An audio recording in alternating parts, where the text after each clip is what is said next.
이 작전 통제권을 미군한테 주무로 해서 미군을 여기 묶어놓는 역할을 한 겁니다. 여태까지. 그러면 분명한 거는 하여튼 작전 통제권을 우리가 전환을 해서 가져오게 되면 연합체계가 약화되는 거는 이거 분명한 사실이에요. 지금보다. 뭐 20조 원으로 될 것 같습니까? 나라의 근본을 바꿔야 되는데 우선 사람이 없습니다. 지금 탱크가 3대가 있으면 한 대가 움직이지 못한다. 나머지 2대도 3명 내지 4명이 타야 되는데 2명밖에 못한다. 복무하는 기간도 짧고 그 다음에 이 헬리콥터 마음들 있지 않습니까? 삼겹살을 구워 먹었더니 엄마가 전화해가지고 우리 아들이 삼겹살 먹었다고 사진을 보내왔는데 기름이 많더라. 이런 거를 우리나라의 주인이 돼야 되겠다. 단순히 무슨 뭐 전시작전 통제권 가져와가지고 내 나라 군인들은 내가 통제한다. 거기에 따른 책임이 엄청나게 뒤따른다는 거를 우리 국민들이 잘 알았으면 좋겠어요.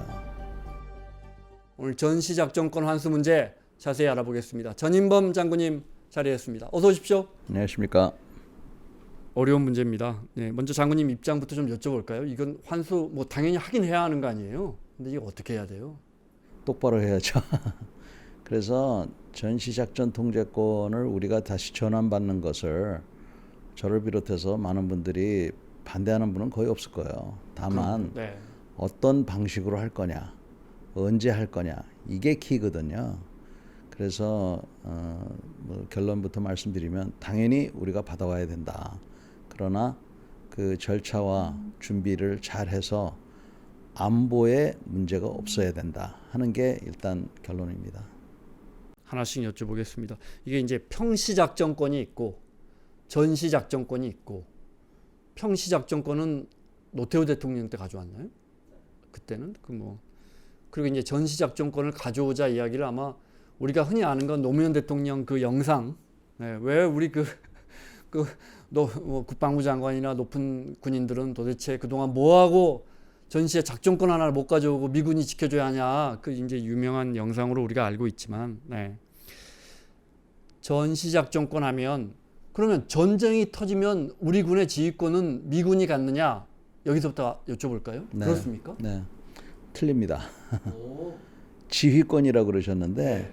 지휘권이 아니라 네. 작전 통제권이에요. 지휘권이라고 그러면 일반적으로 우리 국민들이 아는 굉장히 센 겁니다.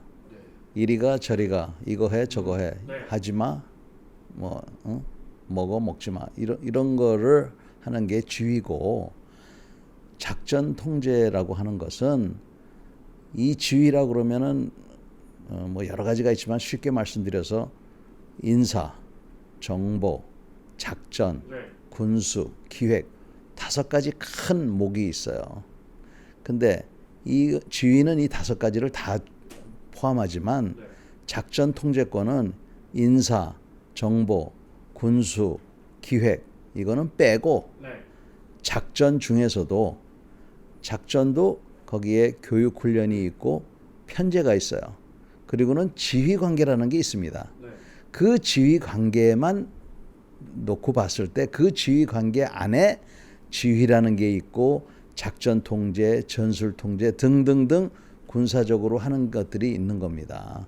그래서 작전 통제라고 하는 것은 이미 정해진 목표 또 정해진 전략을 따라서 그 목표와 전략을 달성하기 위해서 구체적인 방법을 실행할 때 여러 가지 협조하고 하는 거 있지 않습니까?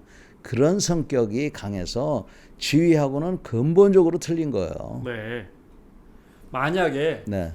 뭐 그런 일 없겠지만 북한이 남침을 감행해서 네. 한강다리를 우리가 폭파해야 한다. 네. 이런 전술 전략을 결정할 때 이 작전권은 부대 지휘관에게 있을 거 아닙니까, 당연히. 네. 근데 이런 것까지는 아닙니까, 그러면? 이제 다시 말씀드리는데 대한민국을 지켜야 되겠다. 대한민국이 전쟁에 나지 않도록 해야 되겠다. 이런 큰 그림은 이미 한국 대통령하고 미국 대통령이 정해서 만들어줍니다. 목표를. 그러면 그 목표에 대해서 이런 거는 당신이 좀 신경을 써야 된다. 이것도 한미가 다 협의를 해서 만들어줘요. 역할 분담이 나옵니다. 그러면 그러면 아까 말씀하셨지만 한국군이 다 들어가느냐? 한국군이 다 들어가지 않습니다. 한 75%가 들어가요. 나머지 25%는 우리가 갖고 있고. 그러면 그 75% 중에서 75%하고 25%또 한미만 있는 게 아니라 여러 나라가 우리나라에 오지 않습니까? 그러면 서로 협조를 해야 될 거 아니에요. 그 협조의 책임을 지는 게 미군이에요. 그러면 당연히 한강다리를 폭파한다고 그러면 그 주변에 있는 사람들한테 알리기도 해야 되고 뭐 할 거 아닙니까? 그러니까 그런 협조 차원에서 하는 거지 허락 받고 이런다는 거는 뭐 허락이란 말도 쓸 수 있겠습니다만 최종적인 그런 권한을 주고 했던 것은 우리나라 대통령과 미국 대통령이 했기 때문에 우리나라 대통령과 미국 대통령이 했다는 것은 언제든지 뺏을 수가 있고 언제든지 조정할 수가 있는 겁니다. 그래서 우선 작전 통제권이 지휘하고는 전혀 틀리다 하는 거를 좀 잘 이해를 하셔야 돼요. 그러니까 흔히 그러니까 야 우리 전시 작전 통제권도 없으니까 전쟁 나면 우리 군을 미군이 명령한다는 게 말이 되냐 이렇게 말하면 이거 완전히 틀린 거군요. 완전히 틀리진 않지만 우리가 예를 들어서 마음에 안 들지 않습니까? 네. 그러면 저희 상부에 한번 물어보겠습니다 하고 안 해도 돼요. 이게 무서운 거예요. 왜냐하면 우리도 그렇게 얘기할 수 있지만 네. 상대방도 그렇게 얘기할 수 있잖아요. 그래서 우리가 작전 통제권을 가지면 그 미국이나 영국 이런 나라들하고 할 때 미국이 시키면은 그나마 그래도 말빨이 좀 먹히지만 미국이 아닌 우리나라가 시킬 때는 야 과연 그렇게 지시가 또는 이런 협조 사항들이 그만큼 침투력이 있을까? 이거는 사람이 한번 이렇게 생각을 해보시면 아 이거 현실적으로 그렇게 많지 않겠구나 하는 게 이제 한 가지고 또 한 가지는 이 작전 통제권을 미군한테 줌으로 해서 미군을 여기 묶어놓는 역할을 한 겁니다 여태까지. 그러면 분명한 거는 하여튼 작전 통제권을 우리가 전환을 해서 가져오게 되면 연합 체계가 약화되는 거는 이거 분명한 사실이에요. 지금보다. 네. 이게 뭐 철수로 될지 뭐가 될지는 모르겠지만 하여튼 약화되는 건 사실이기 때문에 이런 것들을 보완하기 위해서 우리가 여러 가지 노력을 해야 되는데 이게 뭐 단순히 돈만 갖고 되는 건 아니라고 저는 생각하는 거죠. 연합 체제가 크고 작든 약화될 것이다. 그럼요. 네. 그렇게 될 수밖에 없어요. 미군 입장에서는 너희들이 작전 통제를 가져가려고 해? 그럼 우리가 이런 중요한 업무를 도와주려고 했는데 이런 부분을 좀 느슨하게 해도 되겠다. 너희들이 좀 더 주도적으로 한다 이거지? 이렇게 되는 겁니까? 그럼? 제가 군생활 38년 했고 네. 지금도 미군들하고 교류가 많습니다. 미군들 특히 장군들의 90% 이상은 자기가 작전 통제권을 부여를 받은 것을 권한이라고 생각하는 동시에 무거운 책임이라고 생각해요. 그렇기 때문에 이 사람들은 맨날 어떻게 한반도를 안정화시키고 전쟁이 안 나게 할까 여기만 생각을 하고 있는 겁니다. 그런데 만약에 작전 통제권을 자기가 갖고 있지 않으면 그런 뭐 권리가 없어졌다고 생각하는 것보다 그런 책임이 없다고 생각할 가능성이 있는 거죠. 그러면 옛날에는 자기가 어떻게 해서든지 우리나라를 안정시키겠다 이런 생각을 하거든요. 그래서 전쟁 나기 전에도 우리가 예를 들어서 뭐 위기가 있으면 잠수함도 오고 막 그러잖아요. 그거 우리가 미국 정부에 요청하는 것도 있지만 여기 있는 현지 사령관이 그런 역할을 많이 해요. 네. 네. 자기가 책임이 없으면 그런 역할이나 이런 게 암만 해도 느슨해질 수가 있지 않습니까? 이런 것들 우리가 평소에 그 많은 분들이 생각하지 못하는 이런 것들이 있는 거예요. 그래서 약화될 수밖에 없다고 보는 겁니다. 사람이 하는 일이라. 그러면 그런 것도 있고 그래서 하여튼 좋습니다. 근데 전시 작전 통제권을 우리가 행사하는 거는 하여간 작전 통제권을 우리가 행사해야 되는 가장 큰 이유는 남의 나라에 우리의 국방을 맡기는 것은 굉장히 위험한 일이에요. 전시 작전 통제권 자체는 아무것도 아니라고 해도 될 정도인데 문제는 우리 국민들, 특히 우리 군인들이 여기에 의지를 너무 많이 해서 자기 본연의 임무에 충실하지 않는 경우가 있는 거예요. 그래서 저 같은 사람들은 그래 남의 나라에 이런 거 맡기지 말고 가져오자. 가져오는 대신에 우리 국민들이 안보의식도 완전히 제고하고 군인들도 정신 차리고 그 국방은 내 손으로 지키겠다는 그런 마음을 확고히 갖자. 이런 마음에서 저희는 가져오자고 하는 거거든요. 그러면 가져올 때 이거 가져올 때 뭐 20조 원으로 될 것 같습니까? 나라의 근본을 바꿔야 되는데 그래서 그 근본을 바꾸려면 시간이 걸리고 그 다음에 돈도 들고 책임도 엄청나게 많이 뒤따른다는 거예요. 그래서 그렇게 해서라도 하여간 우리가 우리나라의 주인이 돼야 되겠다. 단순히 무슨 뭐 전시작전 통제권 가져와 가지고 내 나라 군인들은 내가 통제한다. 뭐 기분 좋은지는 모르지만 거기에 따른 책임이 엄청나게 뒤따른다는 거를 우리 국민들이 잘 알았으면 좋겠어요. 가져오긴 가져와야 하지만 장군님 말씀처럼 야 근데 이제 저 가져오는 순간부터 이제 우리 국방은 우리가 진짜 지킨다 이런 마음가짐부터 시작해야 한다 이 말이죠. 그 마음가짐의 근본이 되는 건 희생입니다. 희생. 많은 것을 희생해야 돼요. 그 중에 하나가 돈일 뿐이에요. 그러니까 우리의 그동안 편안히 살던 것도 많이 희생을 해야 되고 네. 우리가 국방비 60조 쓴다고 많이 쓰는 것 같지만 사실은 저는 그렇게 보지 않습니다. 저거 한 120조나 150조 이상 써야 돼요. 미국이 지금 국방비 올려라고 계속. 그건 뭐 미국 얘기고 그 사람들이 그런 얘기를 하는 걸 떠나서 우리 자체 지금 국방비 자체가 굉장히 뭐 싼 값에 지금 하고 있는 거예요. 그러니까 이것도 올려줘야 되고 하는 거니까 이 전자권 문제를 통해서 근본적으로 전자권을 가져와서 우리나라의 국방에 대한 자주권을 확보하려면 좋습니다. 그렇지만 거기에 따른 책임과 희생을 분명하게 알아야 된다는 거예요. 네. 그래서 저는 그런 희생이 따르더라도 해야 된다고 생각해요. 그렇지만 우리 국민들께서 그런 마음이신지는 모르겠어요. 이명박 정부 때인가요? 저기 장군님이 이제 합참에 전자권 추진단장 하셨더라고요. 네. 그때는 전자권에 대해서 뭐 어떻게 가져오자 이걸 추진했던 거예요? 그때는 어떤 개념이에요? 네. 어떤 일을 하신 거예요 그때는?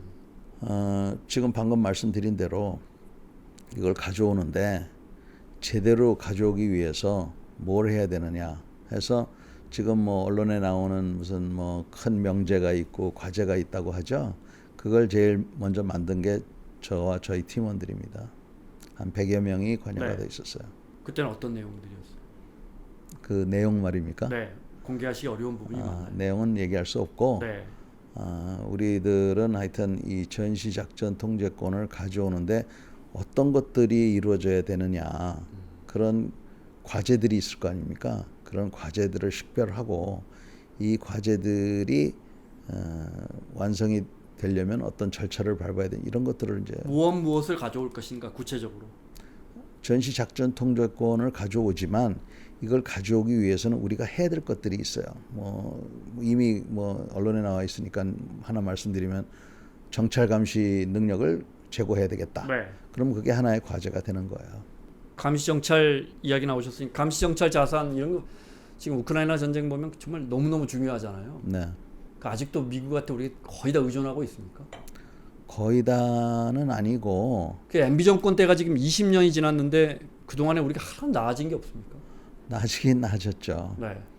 근데 우리가 타격 미사일도 많이 개발하고 만들었고 또 정찰 감시 능력도 향상시킨 건 향상시켰는데 전시작전 통제권을 예를 하나 들면 그거를 하기 위해서는 우리나라 군인들이 미군을 비롯해서 유엔군 여러 나라 뭐 사람들을 이제 통제를 해야 돼요. 그죠? 그때 영어를 해야 될 거 아닙니까? 네. 그래서 저는 그때 다른 거는 뭐 다 좋고 지금부터 중이들 이 사람들을 영어 교육을 시키자. 그래서 영어 시험을 보고 어느 일정 점수에 도달하면 아예 한 달에 100만 원씩 더 주고 진급에도 포함시키고 그렇게 해서 그 영어 능력자들을 만들어야 된다라고 얘기를 했어요. 근데 그런 것들은 관심이 없고 그러니까 지금 같은 경우 우리가 아무리 똑똑해도 영어를 못하면 어떻게 현장에서 소통이 잘 안 된다. 안 되죠. 그다음에 통역을 쓰거든요. 통역을 쓰는데 이 친구들이 뭐 전문 통역관들도 있습니다만 그 통역 장교나 이런 친구들은 25살, 30살 그 사이예요.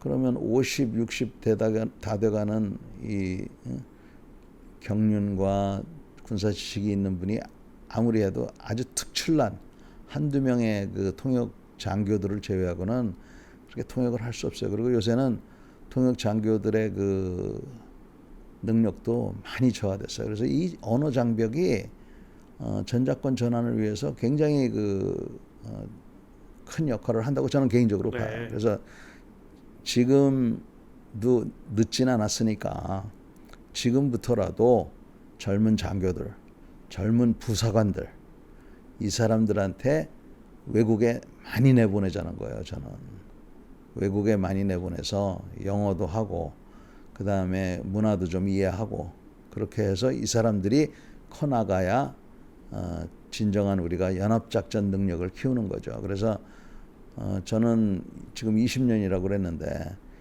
옛날에 젊을 때는 20년이 긴 줄 알았는데 지금 나이가 들고 보니까 20년이 금방 지나가더라고요. 그래서 지금도 늦지 않았다.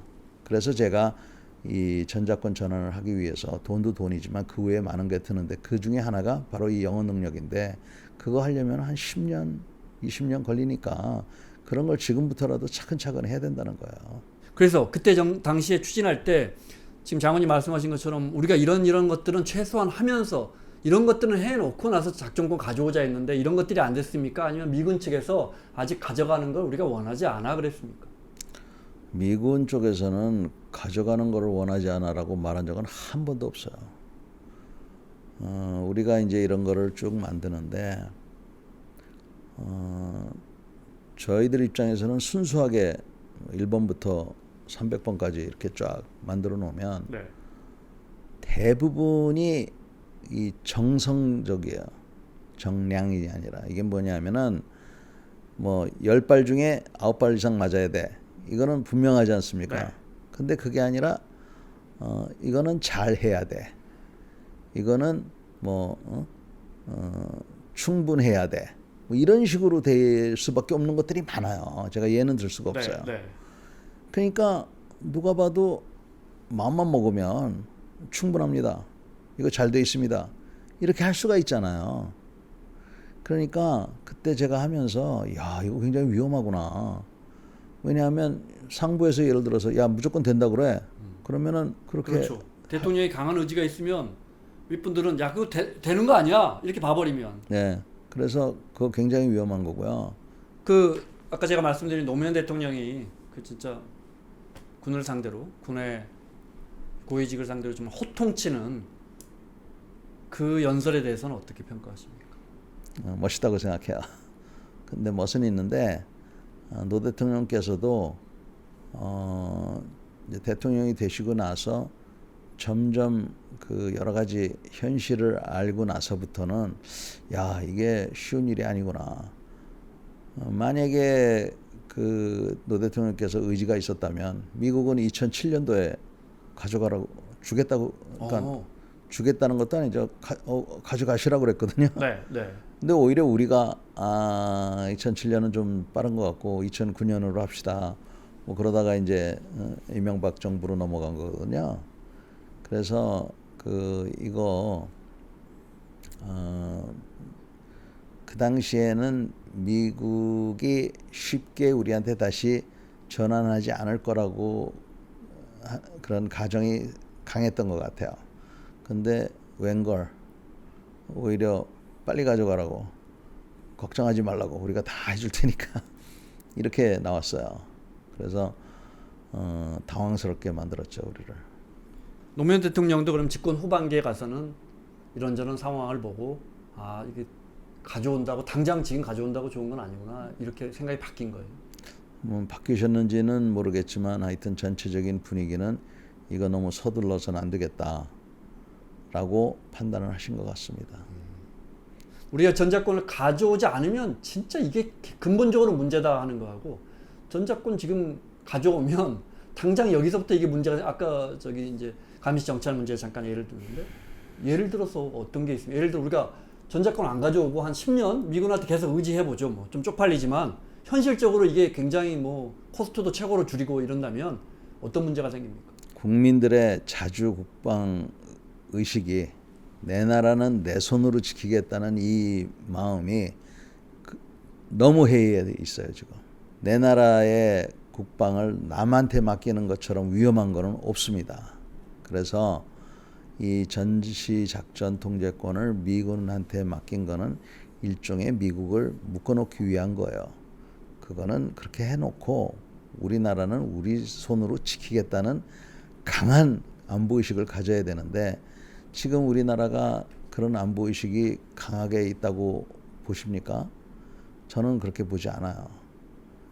그렇게 그런 안보의식이 없다 보니까 지금 뭐 군에 대해서 여러 가지 신뢰가지 못하는 그런 일들이 일어나고 있어요. 네. 지금 이런 일이 일어나고 있는데도 깨어나지 못한다 그러면 이거 참 큰일입니다 이거. 거기다가 지금 미국이 옛날 미국이 아니잖아요. 요번에 우크라이나한테 그 군사 지원을 하는데 돈 받고 해주겠다라고 하잖아요 미국이. 자원 내놔라 그러는 거 아니에요? 자원도 그렇지만 엊그저께 무기를 더 줄 테니까 그 대신 돈 내놓으라고 네. 지금 그러고 있어요. 그러니까 미국이 옛날 미국이 아니고 미국이 앞으로 어떻게 바뀔지 모르기 때문에 하여간 이 전자권 이 자체는 문제가 아닌데 이 전자권을 비롯해서 하여튼 자주국방에 대한 우리의 어떤 결의가 지금 확고하지 않다고 저는 보기 때문에 이게 가장 위험하다고 봅니다. 그리고 거기에 하나의 어떤 상징적인 게 이 전시작전 통제권 문제라고 보여요.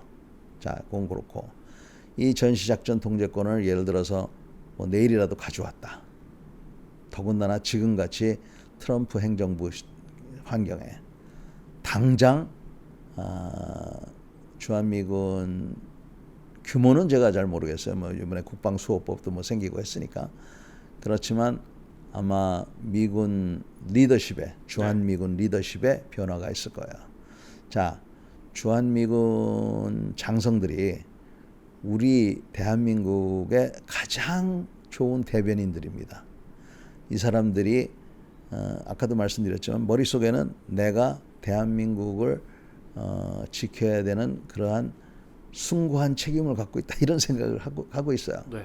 그러니까 하와이에 가서 태평양 사령부를 가든지 워싱턴의 펜타곤을 가든지 거기 가서 계속 그런 얘기를 한다고요. 병력 더 달라. 여기 굉장히 중요하다. 예, 네. 뭐 병력 더 달라, 자원 더 달라, 돈 더 달라 막 그런다고요. 그게 지금 4스타예요. 네. 만약에 이게 3스타로 바뀌었다고 생각해 보세요. 암만 해도 말빨이 그러겠죠. 줄어들 거 아니에요. 그런 등등 주한미군 자체의 위상이 하락할 확률이 높아요.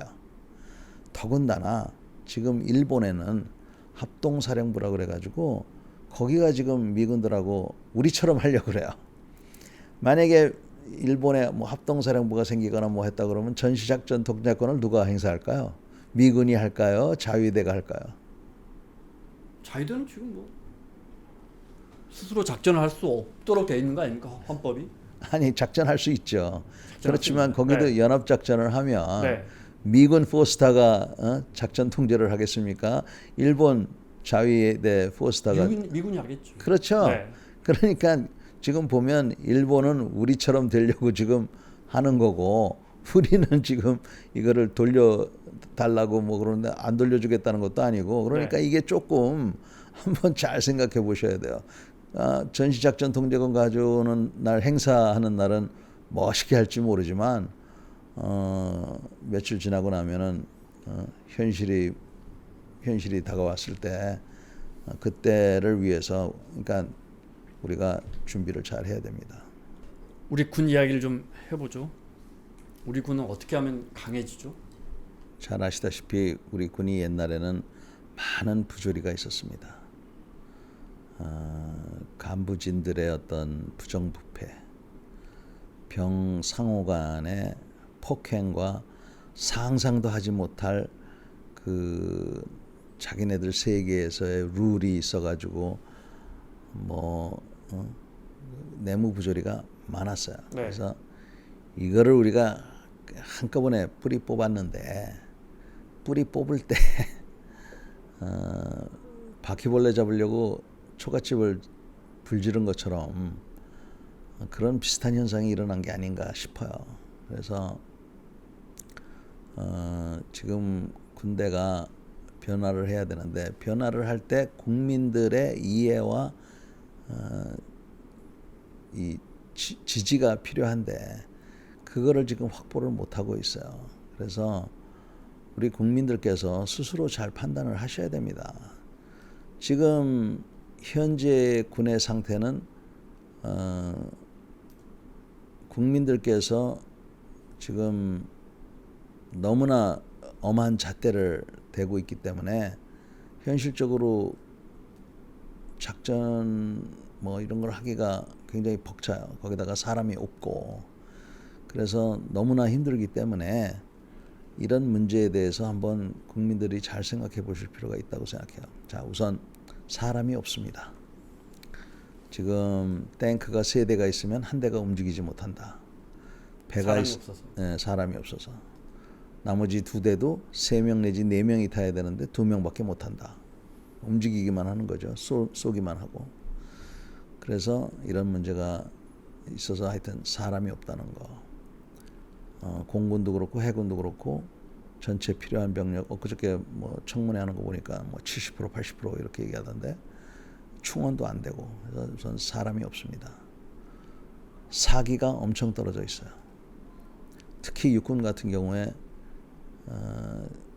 그 들어오는 병력들이 복무하는 기간도 짧고 그 다음에 들어와서 옛날처럼 그렇게 그 지시에 따르지 않는데 뭐 나쁜 것만은 아니에요. 부당한 지시를 안 따른다는 거는. 그렇지만 그만큼 병력들을 그 지휘하기가 너무 힘들고 그 다음에 이 헬리콥터 마음들 있지 않습니까?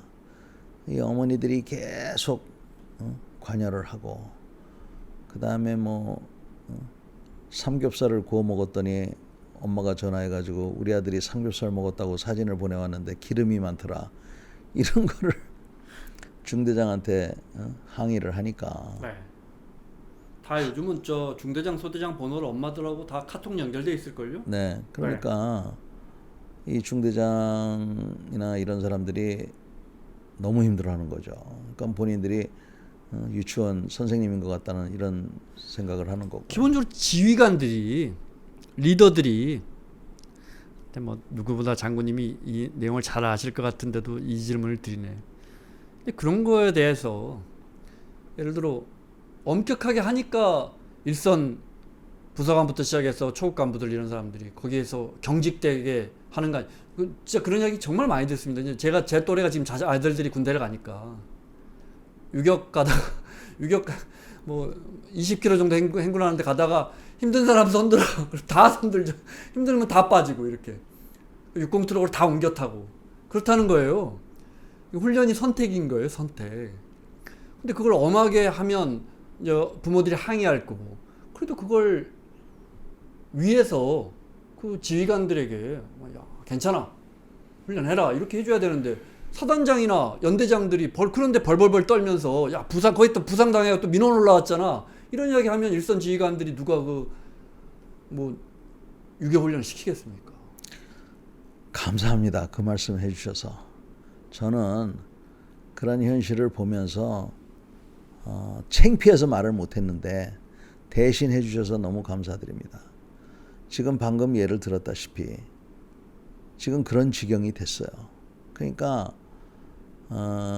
사단장이 10명 있는데 6, 7명이 그런 생각을 갖고 있다 그러면 나머지 한두 명도 훈련을 못 하거든요. 그리고 사실 말이야 바른 말이지 20km 행군 유격하러 갈 때 20km 행군 같은 건 행군도 아니잖아요. 저희 때 60km 했습니다. 그러니까 네. 그래서 그런 힘들고 어려운 거를 해야 자신감이 생기고 그런데 군대는 인권을 위한 조직이 아닙니다. 인권을 지키기 위한 조직이지. 그러니까 지금 우리가 일반 사회에서 보는 많은 분들이 즐겁게 생활하고 할 수 있도록 군인들이 그 기간 동안에는 자기의 인권을 참는 거거든요. 근데 군대 내에서도 이거는 상명하복, 자기 목숨도 걸고 해야 되는데 거기서 상명하복은커녕 토를 계속 달고 하면 이게 되겠습니까? 그래서 지금 저 야전의 목소리를 들어보면 영이 안 쓴다고 그래요. 영이 지시를 하면 거기에 대해서 그거 제가 왜 해야 됩니까? 그러니까 우리 사회 전반에 예를 들어 제일 또 교단에서 그렇고요. 학생들에게 훈육이 안 되잖아요. 이게 물론 학생들의 인권도 매우 중요하지만 선생님들이 그러니까 이제 그냥 모른 척 하고 넘어가니 초중고등학교 선생님들한테 네. 본인들이 가르친 아이들이 군대에 오면 와 고생 좀 하겠다라고 생각하지 않는 초중고등학교 선생님이 없을 거예요. 군의 정예화와 첨단화 이야기도 질문도 많이 받으실 거 아니에요. 그중에 핵심만 좀 여쭤볼까요? 네. 그 저는 병력 수는 더 아까 늘려야 한다고 했는데 사실 많은 분들이 병력 수가 너무 중요한 게 아니다. 지금 머릿수만 채우고 있고 첨단화로 가야 하는데 이 부분 어떻게 보십니까?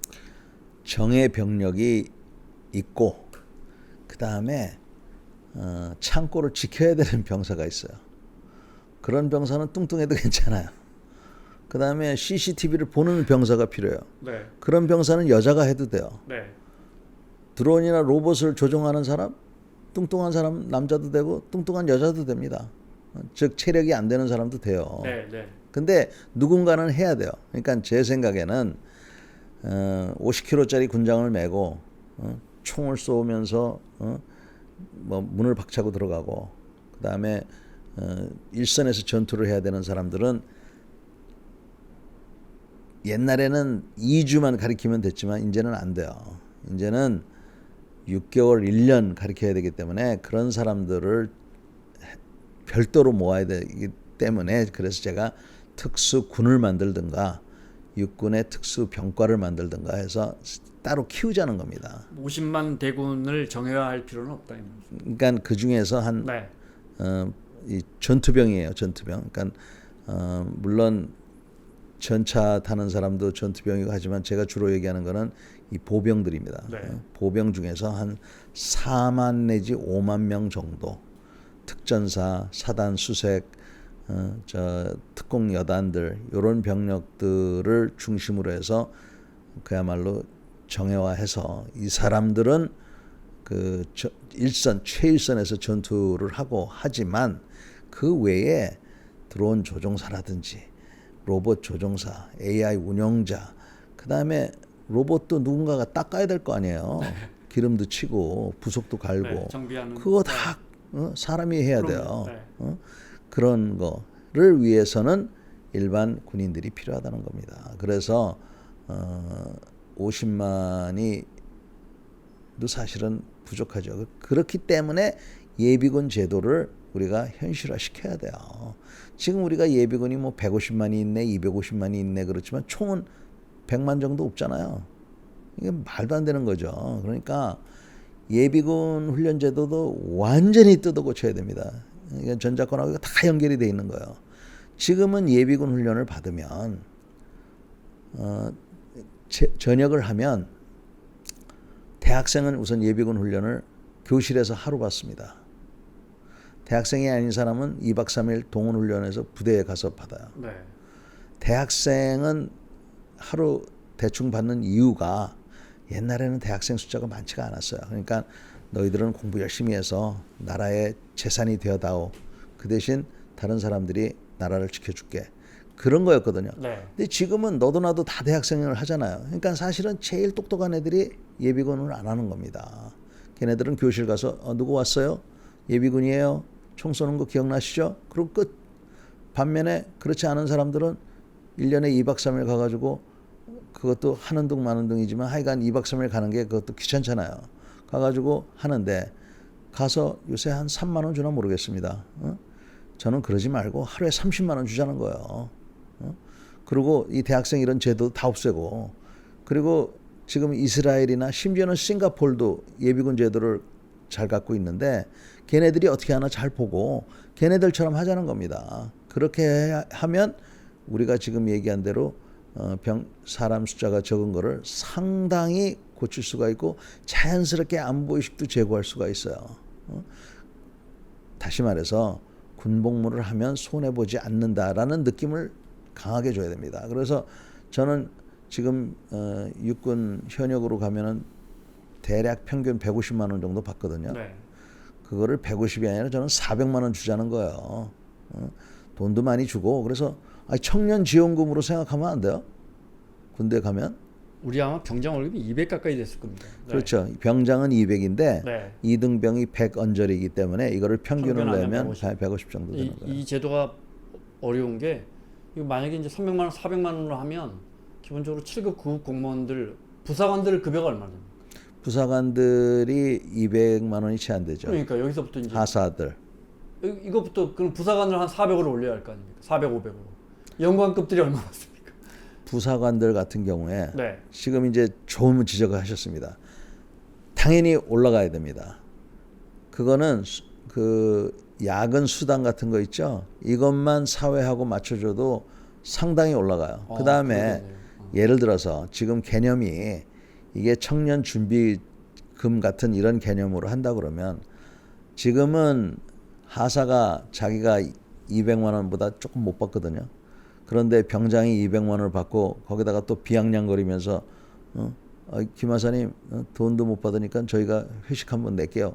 이러니까 기분이 나쁜 건데 그렇지 않고 그래도 하사가 300 정도 수당 정상화시키면 돼요. 야근 수당 뭐 이런 거 정상화시켜서 받는데 걔가 석 달, 넉 달 400만 원 받는다?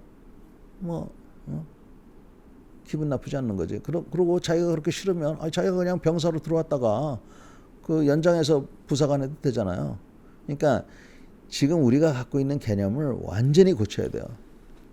지금 이 급여 체제로 가면 제가 다른 건 몰라도 부사관 제도는 지속 가능하지 않을 것 같은데요. 지금 그렇죠. 제가 얼마 전에 국립공원관리공단 같은 좋은 공기업도 지방에 있고 산속에 있잖아요. 젊은 우수한 인력들이 지원을 안 하거든요. 이직률도 굉장히 높고요. 근데 부사관을 200만 원, 300만 원 주면 그러니까 그 군인을 하고 싶어하는 사람은 그 군복도 멋있게 입고 그 다음에 복잡한 일 하기 싫어하는 겁니다. 근데 우리는 복잡한 일을 막 시키니까 이게 지금 짜증 나는 거거든요. 그러니까 이 우선 부사관을 들어온다 할 때 적정한 봉급을 주고 그 다음에 지금 얘기하신 대로 인정도 해주고 명예도 주고 그런 식으로 해야 되는 게 이게 정상이에요. 근데 지금 들으시는 입장에서도 야 그거 하기 쉽지 않을 텐데 이런 생각이 드시잖아요. 네. 그래서 이 전시작전 통제권하고도 이게 맞물리는 거예요. 이런 것들이 되면서 이 전시작전 통제권도 가져오고 거기에 따른 한미연합작전의 약화라든지 이런 것도 흡수할 수 있고 이렇게 돼야지 이런 것들을 안 하고 전시작전 통제권만 가져온다? 그거는 지금 그렇지 않아도 어려운 상황을 더 어렵게 만드는 거에 불과한 거죠. 우리 군은 뭘 좀 준비를 제일 시급한 건가요? 우리가 작전권을 가져오려면. 제가 뭐 대대장하고 연대장하고 사단장 할 때 훈련 제일 많이 했거든요. 어려움도 많았어요. 그렇지만 그때 저는 뭐 고민 안 했겠습니까? 야 이거 하다가 사고 나면 요절 나는 건데. 그렇지만 했다고요. 그렇게 해야 돼요 우리 군인들이. 그리고 우리 국민들은 이제 대충 무사고로 넘어가는 그런 군인들을 인정해 주시면 안 됩니다. 그리고 저 서커스에서나 볼 수 있는 무슨 그런 거 보기 좋은 것들 이런 이면에 속아가지고 우리 군이 강군이라는 등 뭐 세계 5위 군사력이라는 등 화려한 무슨 군 퍼레이드 뭐 이런 거 말씀하시는 거죠? 퍼레이드는 해야 돼요. 네. 그 단합심도 이유고 아까 얘기한 그 안보의식도 좀 제고하기 위해서 오히려 그 퍼레이드 돈 낭비다 이렇게 생각하는 게 이게 위험한 생각이라고 저는 보는 거예요. 그래서 오히려 그런 건 해야 되는데 안 해놓고 한 것처럼 위장하는 것들이 많아요. 군복무 해보신 분들은 다 알아. 그런 거 이제 하면 안 돼요. 주한미군 이야기 조금만 더 여쭤볼게요. 네. 그래서 이제 트럼프 대통령까지 있는 상황에서 흔히들 이야기하는 게 28,000명 주한미군을 일단 이건 이제 법으로는 못 줄이게 돼 있다면서요. 미국 내에서. 1년 동안. 1년 동안은. 네. 그 이제 이 부분 좀 빼갈 수 있지 않느냐 또는 뭐 양안 관계가 안 좋아져서 대만으로 이동할 수 있다 이런 부분들도 우리에게는 굉장히 불안한 부분이다. 현실적으로 이런 가능성이라든지 이런 건 어떻게 보십니까?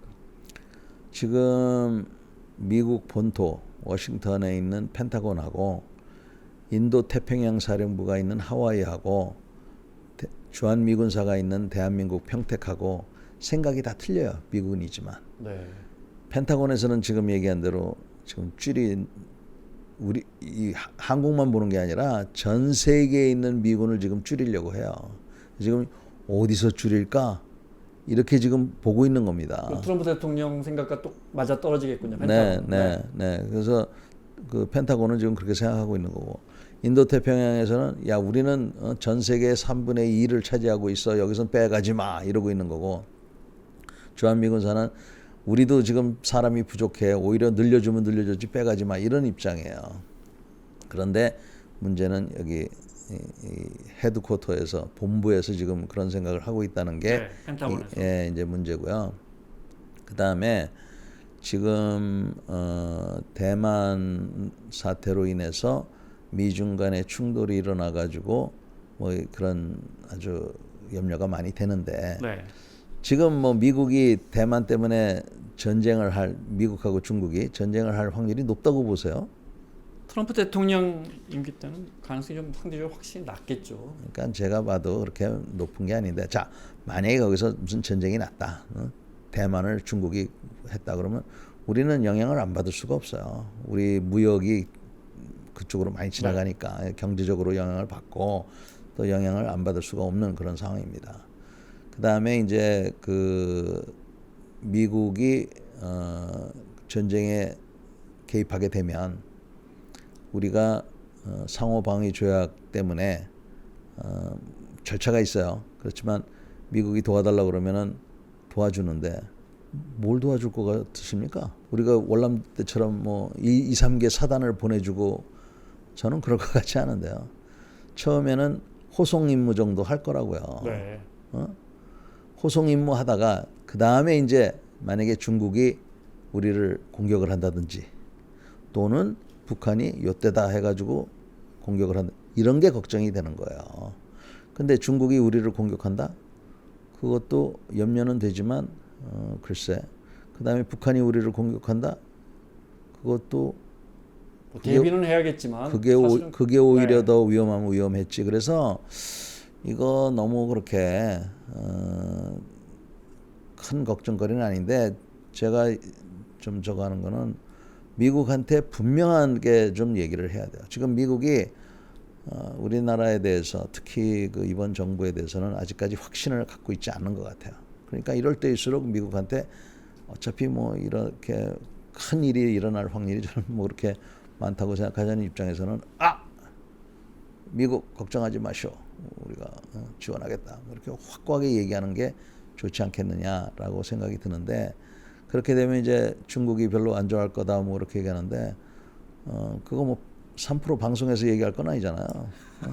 백악관 가서 딱 쳐다보고 또 트럼프 대통령이 입이 싸서 야 한국 대통령이 왔는데 양안 관계 어려워지면 한국이 적극 지원하겠다더라 이렇게 이야기하면 우리 이제 중국과의 관계가 또 이제 중국에 들어가 있는 우리 기업들은 또 난리 나거든요. 그 가짜 뉴스라 그러면 되잖아요. 무슨 말씀인지는 알겠습니다. 네.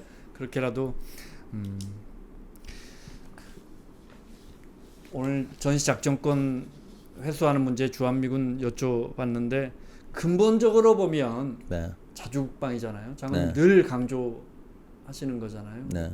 현실적으로 보면 우리가 주한미군 28,000명의 의지를 할 수밖에 없고, 할 수밖에 없는 건 아니고, 하여튼 잘 활용을 해야 되는데, 네. 잘 활용하는 방법 중에 하나가 그들에게 작전 통제권을 이제 책임을 져주는 거죠. 그렇게 하면서 그렇게 하면서 우리는 차근차근 준비를 해야 되는데 지금 이 차근차근 준비해 나가는 과정이 순조롭지가 않다는 겁니다. 그리고 그 과정이 시간이 걸리고 네. 희생, 다시 말해서 돈을 비롯한 여러 가지 사회적 비용이 많이 들 거기 때문에 그 현실을 직시를 하자는 거예요. 그렇게 당위와 현실감이 잘 조화가 돼서 자주국방으로 가야 할 텐데요. 네. 자, 오늘 전인범 장군과 함께 전시작전권 환수 문제, 지금 정부가 전시작전권 임기 내에 하는 걸 원론적으로 목표로 하고 있다, 이 문제 살펴봤습니다. 오늘 말씀 고맙습니다. 네, 반갑습니다.